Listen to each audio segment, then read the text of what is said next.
नमस्कार। मैं मुंबई से मंजू मंगल प्रभात लोढ़ा और सुनने वाले सभी श्रोताओं को मेरा अभिवादन। एक छोटी सी कहानी पर बहुत सारगर्भित और एक सच्ची घटना है। कोविड के समय की बात है।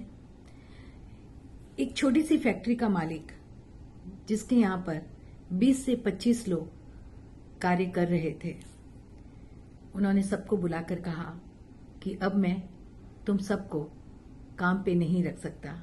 अब न तो इतनी आय हो रही है, मैं तुम सबको वेतन नहीं दे सकता, इसलिए मुझे 10 लोगों को काम से निकालना पड़ेगा।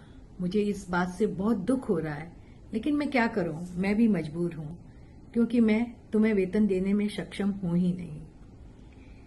और तब सभी कर्मचारियों ने कहा, आप हमें एक दिन सोचने का मौका दीजिए, ऐसा मत करिए। और दूसरे दिन सभी कर्मचारी मिलकर अपने मालिक के पास आते हैं और कहते हैं, मालिक, आपको हम में से किसी को भी काम पर निकालने की जरूरत नहीं पड़ेगी। तब उनका मालिक पूछता है, वो कैसे?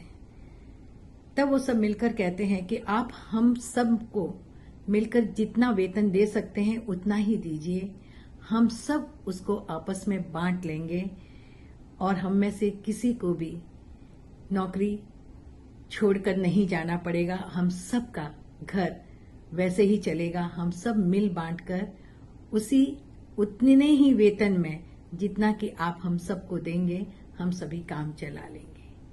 कितनी बड़ी बात है। आपसी सामंजस्य की, सहृदयता की, जहां एक मानव दूसरे मानव की भावनाओं को समझ रहा है, उसके दुख दर्द को समझ रहा है।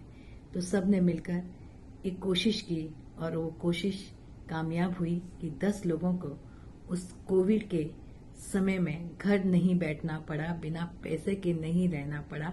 सब ने आपस में मिलजुल कर उस समय को काट लिया। तो ऐसी ही छोटी छोटी बातें हमारे जीवन को आनंद से भर देती हैं, हमारे चेहरे पर मुस्कुराहट ला देती हैं कि जब हम किसी के काम आते हैं तो उससे बड़ा कोई और सुख नहीं हो सकता। तो आइए एक कोशिश हम भी ऐसी करें।